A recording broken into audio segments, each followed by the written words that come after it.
Assalamualaikum warahmatullahi wabarakatuh.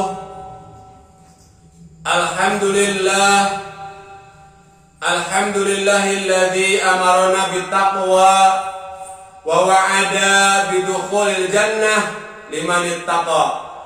Ashhadu an la ilaha illallah wahdahu la syarika lahu jalla wa ala.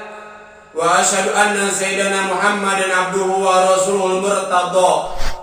Allahumma shalli wa sallim wa barik ala sayyidina wa maulana Muhammadin al-Mustafa wa ala alihi wa ashabihi wa dzurriyyatihi wa man iktafa. Amma ba'du, segala puji milik Allah Zat yang telah memberikan kepada kita kesempatan untuk kita bisa berbuat takwa. Dan ketika kita berbuat takwa, Allah memasukkan kita ke dalam surga yang kekal di dalamnya, surga dengan berbagai kenikmatan yang ada untuk kita rasakan di dalam surga tersebut. Salawat beserta salam semoga tetap tercurah limpahkan kehadiran baginda Rasul Muhammad sallallahu alaihi wasallam kepada para keluarganya, para sahabatnya, para zuriyahnya, serta kita selaku umatnya. Hadirin, para pecinta Nabi sallallahu alaihi wasallam, al-hadits tasi'a asyar, hadis yang ke-19 dari Arba'in Nawawiyah, bahwa hadis ke-19 ini kita bagi dua, dan bagian yang kedua kita masih lanjutkan hadis yang ke-19. Yang pertama hadis riwayat Imam Tirmidzi, dan yang kedua ini bahwa waqala hadisun hasan sahih wa fi riwayati ghairi Tirmidzi ihfadillah tajidhu amamaka ta'rif illa Allahi fir rakhaiya rifka fisidati wa'lam anna mahqa'aka lam yakun liyusibaka wa ma'asabaka lam yakun liyukhti'aka wa'lam anna nasra ma'asabri wa annal faraha ma'atarbi wa anna ma'al usri yusra. Dalam hadis selain riwayat Imam Tirmidzi, bahwa hadis ini berpesan, peliharalah perintah Allah, niscaya kamu akan mendapatkan Allah selalu berada di hadapanmu. Ingatlah pada Allah sewaktu kamu dalam keadaan gembira, keadaan senang, keadaan lapang. Niscaya Allah akan mengingat kamu sewaktu kamu dalam keadaan sulit. Ketahuilah bahwa sesuatu yang terlepas daripadamu, maka itu bukan bagianmu, dan sesuatu yang menjadi bagianmu, maka tidak akan terlepas darimu. Ketahuilah bahwa kemenangan itu, bahwa kegembiraan itu, bahwa kesenangan itu akan diperoleh dengan kesabaran. Kegembiraan itu akan diperoleh setelah bersusah payah, dan setelah kesulitan pasti ada kemudahan. Hadirin, para pecinta Nabi sallallahu alaihi wasallam, Ibnu Abbas diperintahkan oleh Rasulullah, ihfadillah tajidhu amamak, bahwa ihfadillah itu secara global, secara umum sama dengan ittaqillah, bertakwalah kepada Allah. Kata Rasul, ihfadillah tajidhu amamak, peliharalah perintah Allah, niscaya kamu akan mendapatkan Allah selalu berada di hadapanmu. Jika kita bertakwa kepada Allah, maka iman, agama, i'tikad kita dijaga oleh Allah. Kita tidak akan mudah tergoda, kita tidak akan mudah terperdaya, kita tidak akan mudah terbawa arus dengan menjaga ketakwaan kepada Allah Subhanahu wa ta'ala. Dan orang yang diberi nikmat, orang bertakwa diberi nikmat oleh Allah, maka nikmatnya itu membawa kepada kebaikan. Dan jika orang bertakwa ini diberi musibah, maka musibahnya akan mengangkat derajatnya. Orang yang bertakwa bukan orang yang akan lepas dari bala dan musibah. Jangan berpikir sesekali bahwa orang bertakwa tidak akan pernah kena musibah, tidak akan pernah kena bala. Bahwa orang bertakwa pun akan terkena musibah, akan terkena bala. Bahkan orang yang bertakwa lebih dahsyat lagi bala dan musibahnya. Makin meningkat ketakwaan kita, makin meningkat keimanan kita, maka musibahnya akan semakin besar, musibahnya akan semakin banyak, balanya akan semakin besar, balanya akan semakin banyak. Rasulullah Sallallahu Alaihi Wasallam menyampaikan, makin tinggi iman dan takwa seseorang, maka akan semakin berat bala yang akan diterimanya. Tapi orang bertakwa ketika diberi bala, diberi bencana, diberi musibah, justru itu mengangkat derajat di hadapan Allah dan di hadapan manusia. Rasulullah SAW bersabda, "Yubtala nas ala hasabi dinihim, faman saqula dinuhu istada balauhu, wa man da'ufa dinuhu da'ufa balauhu." Dibalakan manusia atas kadar agama mereka, bahwa bala bencana, bala musibah itu sesuai dengan kadar keimanan kita. Barang siapa yang kuat agamanya, maka kuat balanya. Barang siapa yang lemah kadar agamanya, maka lemah juga balanya. Hadirin para pecinta Nabi Sallallahu Alaihi Wasallam, Abu Sa'id Al-Khudri, salah seorang sahabat baginda Rasul Sallallahu Alaihi Wasallam, beliau bertanya kepada baginda Rasulullah Sallallahu Alaihi Wasallam, "Man asadun nas bala'ah?" Siapa manusia yang paling banyak balanya ya Rasulullah? Qala, Nabi Sallallahu Alaihi Wasallam bersabda, menjawab pertanyaan Abu Sa'id Al-Khudri, Al-Anbiya, para nabi. Abu Sa'id Al-Khudri bertanya lagi, selain para nabi, siapa lagi yang paling banyak mendapatkan bala ya Rasulullah? Kata Rasul, al-ulama, para ulama. Qala, thumaman, siapa lagi ya Rasul? Kata Rasulullah, as-salihun, orang-orang yang soleh. Bahwa bala, musibah paling banyak ditimpakan kepada para nabi dan para rasul. Tingkatan yang kedua kepada para ulama, dan yang ketiga orang-orang soleh. Sisanya orang yang sedikit soleh, tidak soleh. Sisanya ke bawah, dan paling tinggi para nabi dan rasul. Baginda Rasul Muhammad Sallallahu Alaihi Wasallam bersabda, "Innallaha idza habba 'abdan ibtalahu wa idza batala sabarahu." Sesungguhnya Allah jika mencintai seorang hamba, maka dia akan diberi bala. Orang yang dicintai oleh Allah itu pasti diberi bala. Bukan orang yang dicintai justru terbebas dari bala, hadirin. Ketika orang tersebut, ketika si hamba diberi bala, Allah beri orang tersebut kebaikan.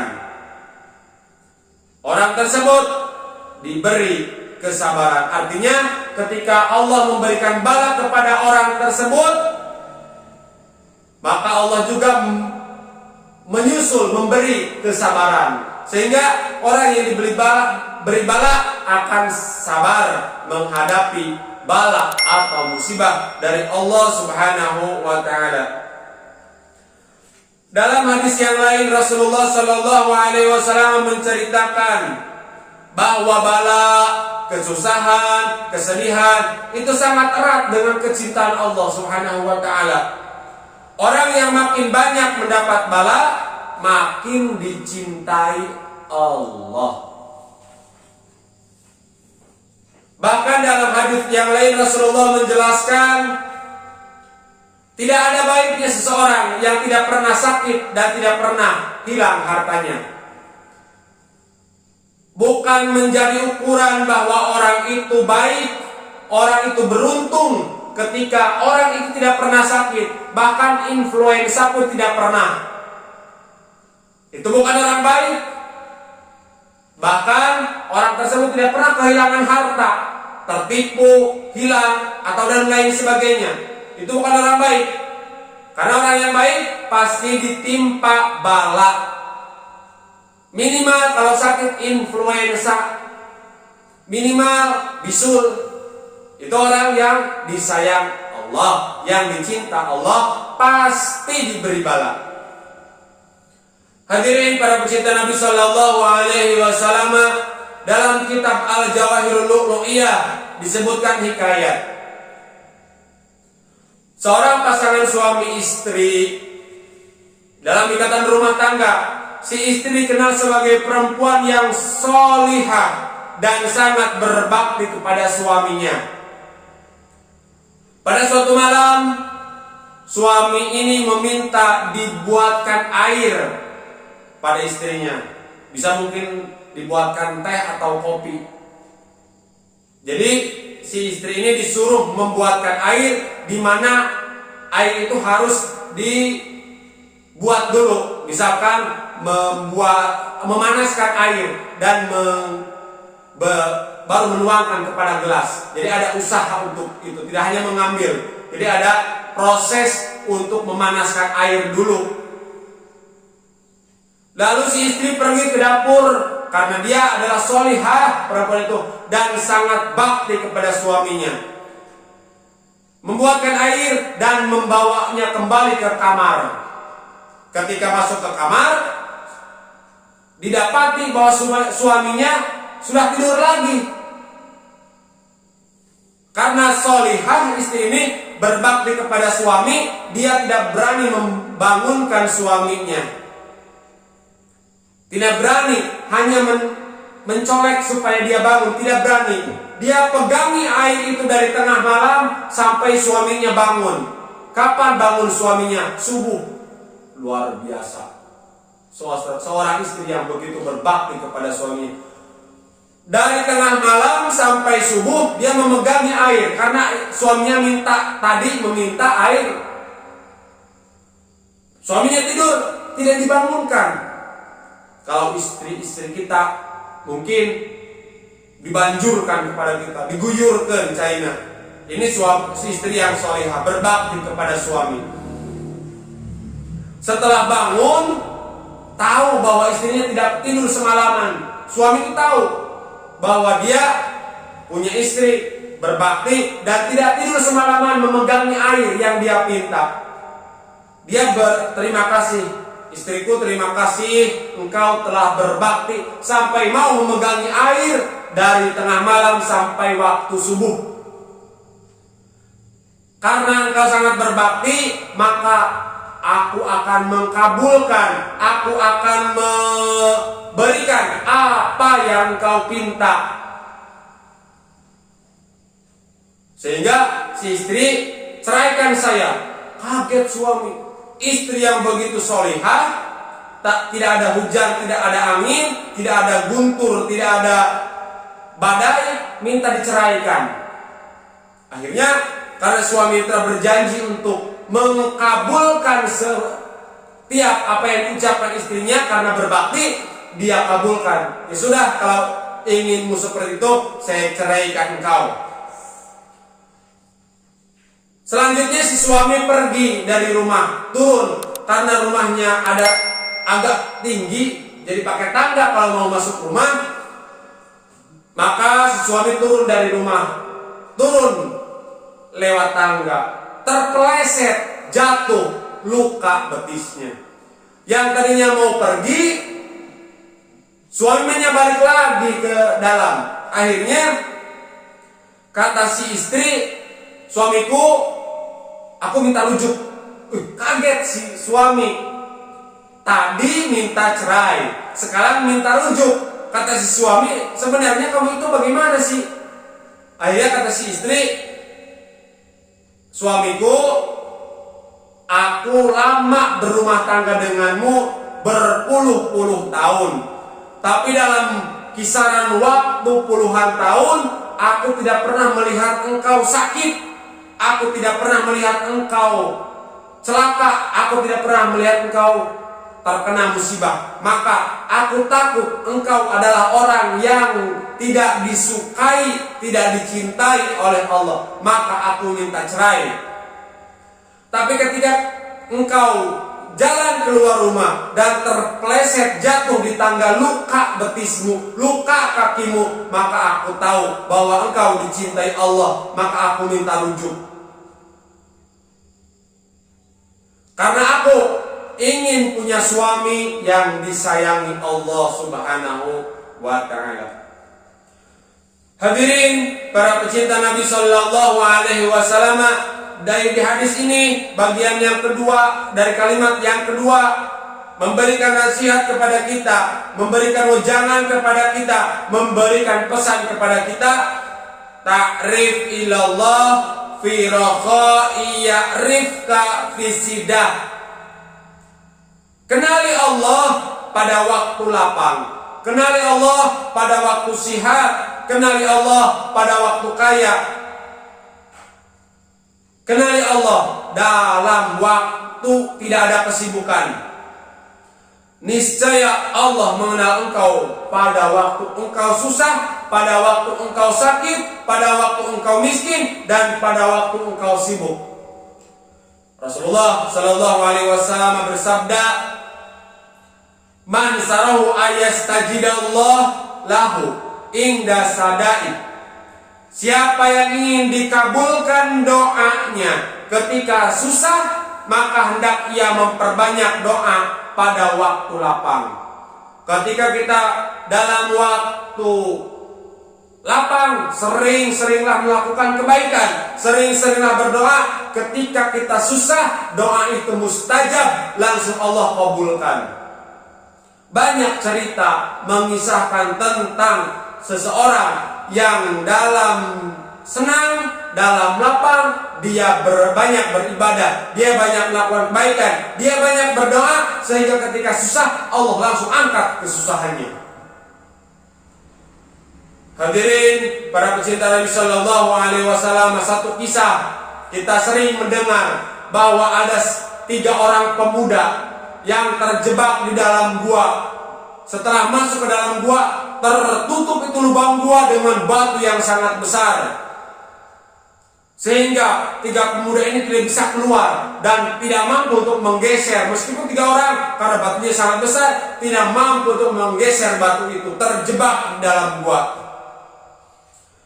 Akhirnya ketiga pemuda itu bertawasul masing-masing, bertawasul dengan kebaikannya. Salah satunya, "Ya Allah, geserkan batu ini dengan kebaikan yang pernah kulakukan kepada orang tuaku." Dan seterusnya. Itu cerita tentang bahwa ketika berbuat baik di waktu senang, berdoa di waktu senang, Allah kabulkan, Allah beri jalan keluar ketika kita susah. Nabi Yunus alaihi salam sangat dekat dengan Allah, banyak ibadah. Ketika beliau Yunus alaihi salam dalam keadaan senggang, dalam keadaan lapang. Maka ketika Nabi Yunus berada dalam perut ikan, Nabi Yunus berdoa kepada Allah, bertawasul atas kebaikannya. La ilaha illa anta subhanaka inni kuntu minadz zalimin. Diucapkan doa itu, maka Allah kabul. Nabi Yunus dimuntahkan oleh ikan ke tepian pantai. Man saru ayastajib Allah la inda sadai falyuksil du'a fi raha. Maka berdoa waktu senggang. Doa ketika kita waktu susah, kita akan langsung dikabul oleh Allah Subhanahu wa ta'ala. Pesan yang ketiga dari hadis yang tadi dibacakan di awal, wa'lam anna ma'aqta'aka liyusibaka wa ma'asabaka lam yakun liyukhti'aka. Ketahuilah, sesuatu yang terlepas dari engkau maka tidak akan terlepas dari engkau. Rasulullah SAW mengajarkan kepada Ibnu Abbas akan takdir Allah. Misalkan hari itu orang ditakdirkan mendapatkan rezeki, pasti dia akan mendapatkan rezeki. Tapi ketika hari itu orang tidak ditakdirkan oleh Allah untuk tidak mendapatkan rezeki, kesana kemari berputar-putar mencari rezeki seperti gangsing muter cari rezeki. Tapi kata Allah, takdir Allah, tidak, dia tidak dapat rezeki. Nyamos, tidak dapat rezeki. Orang berdagang kesana kemari, kesana kemari, kesana kemari. Kata Allah, dia tidak mendapatkan rezeki hari itu, tidak laku dagangannya. Tapi ketika dia nongkrong saja, kata Allah, dia dapat rezeki, laku dagangannya. Itulah pesan yang disampaikan oleh Rasulullah kepada Ibnu Abbas, bahwa sesuatu yang telah ditetapkan untuk kita dapatkan maka tidak akan terlepas. Tapi sesuatu yang sudah Allah takdirkan terlepas, kita cari pun tidak dapat. Yang keempat, pesan dari hadis ini, wa'lam anna nasra ma'as sabri. Ketahuilah bahwa kegembiraan itu akan diperoleh dengan kesabaran. Para ulama berbeda pendapat. Hal yusabbu sahsu ala nafsil masaib au ala sabri alaiha. Adakah seorang itu diberi pahala atau musibah? Adakah seorang itu diberi pahala atas musibah atau atas sabarnya? Ketika seorang diberi musibah, diberi pahalanya atas sabar dia, atau karena musibah itu diberi kepada dia? Zahabal jumhur illa jamal zahabal jumhur. Kebanyakan ulama dari jumhurul ulama illa annahu yasabu 'alaiha wa huwal mu'tamad. Pendapat mayoritas ulama bahwa si hamba itu diberi pahala ketika dapat bala, ketika dapat musibah. Masalah sabar atau tidak sabar itu cerita lain, itu urusan lain. Orang diberi musibah, dia dapat pahala.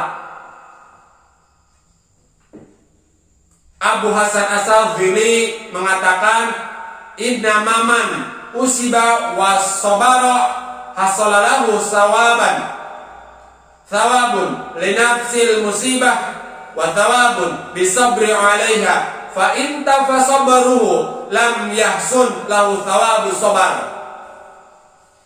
Orang yang terkena musibah kemudian ia bersabar atas musibah itu, maka baginya dua pahala.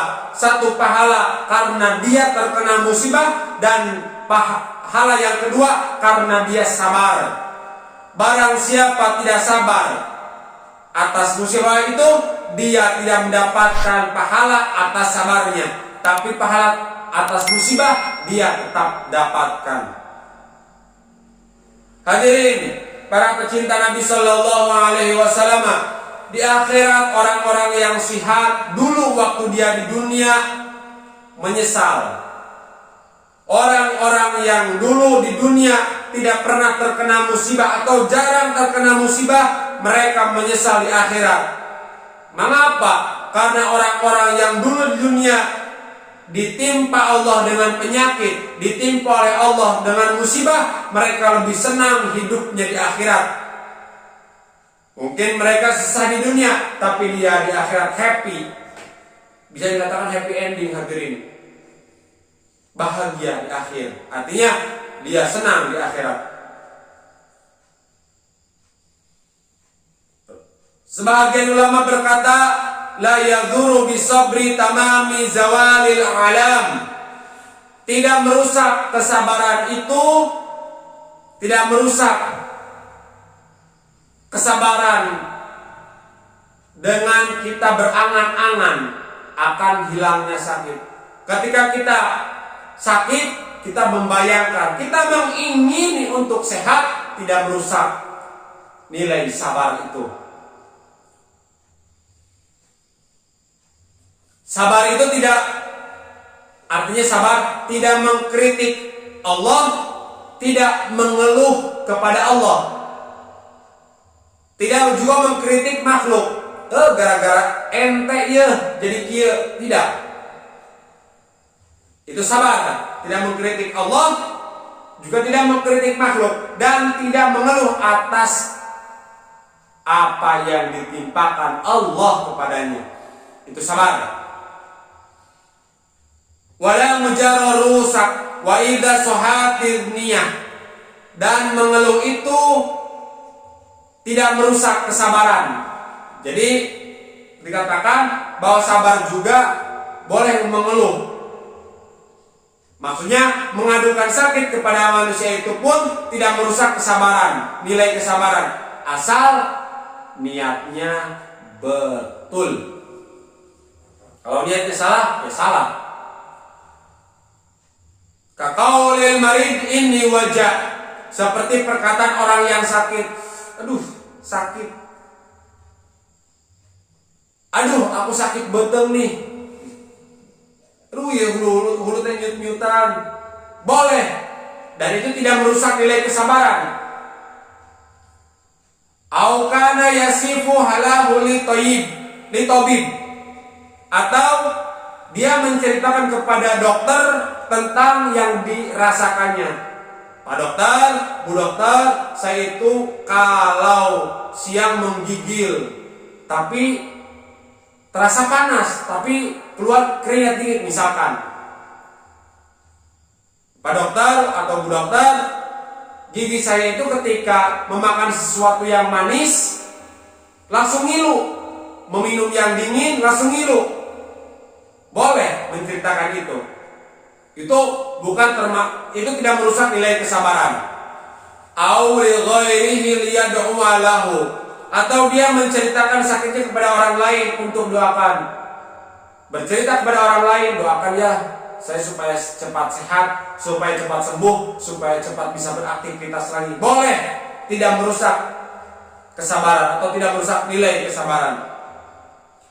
Au yu'alimahu sabra, atau agar dia mengajarkan kepadanya kesabaran. Bercerita kepada seorang dan dia ingin orang itu menasihatinya, bahwa nanti orang ketika kita bercerita kepada orang itu berharap berkata seperti ini, sabar, tenang saja, penyakit itu bisa sehat kembali kok, penyakit itu bisa cepat sembuh. Nah, maksudnya gitu. Maksudnya au yu'alimahu sabra, minta dinasihati untuk kuat menahan daripada penyakitnya. Yang kelima, dari hadis, selain hadis yang dari Imam Tirmidzi, masih hadis yang ke-19 dari Arba'in Nawawiyah, wa anal faraha ma'al qarbi, kegembiraan itu akan diperoleh setelah bersusah payah. Bahwa kalimat ini mengajarkan kita untuk tidak putus asa, hadirin para pecinta Nabi Sallallahu Alaihi Wasallam. Berusaha, terus lakukan ikhtiar bersusah payah, maka kita akan gembira, berakit-rakit ke hulu, berenang-renang ke tepian. Seperti itulah peribahasanya. La tai'as min rahmatillah. Bahkan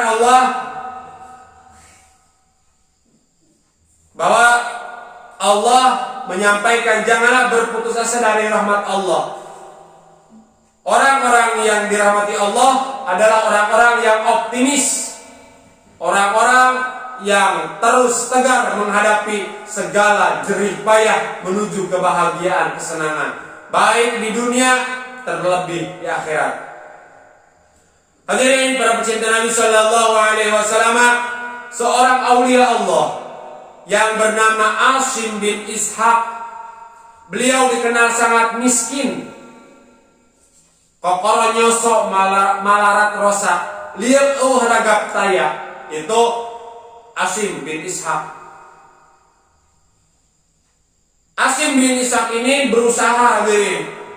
Dia mencoba berbagai usaha, namun tidak berhasil. Usaha ini gagal, ganti usaha lain. Usaha ini gagal, ganti usaha lain. Namun tetap saja tidak pernah berhasil usahanya.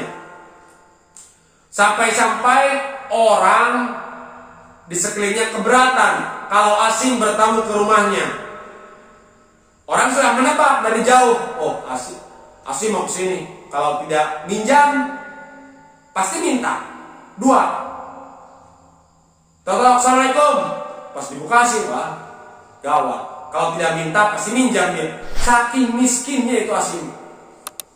Kalau tidak diminta, pasti minjam. Pasti berhutang. Suatu saat beliau sholat, hadirin.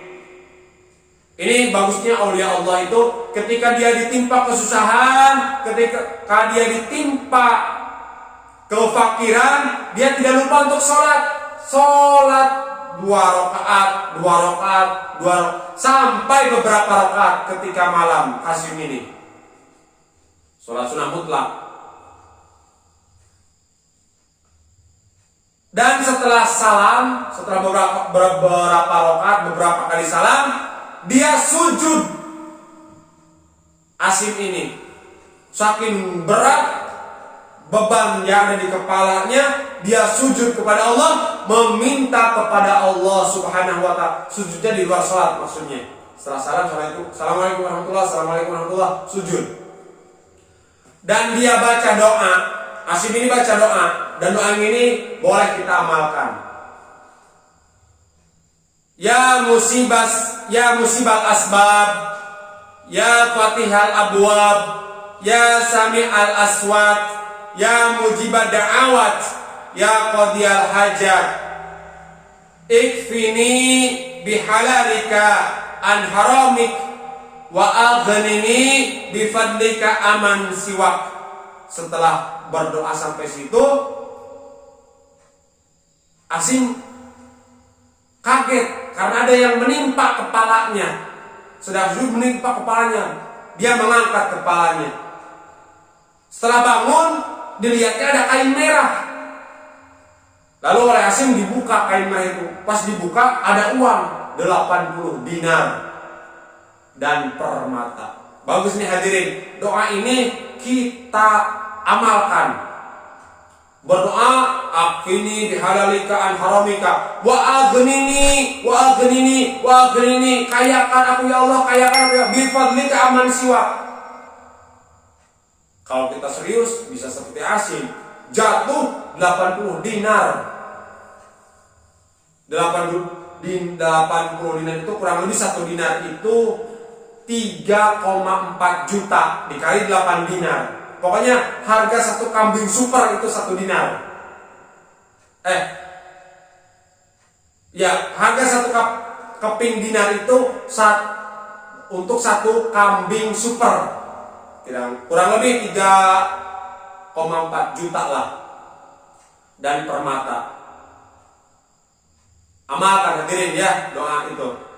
Direview nanti. Diputar ulang doa itu, dihafalkan.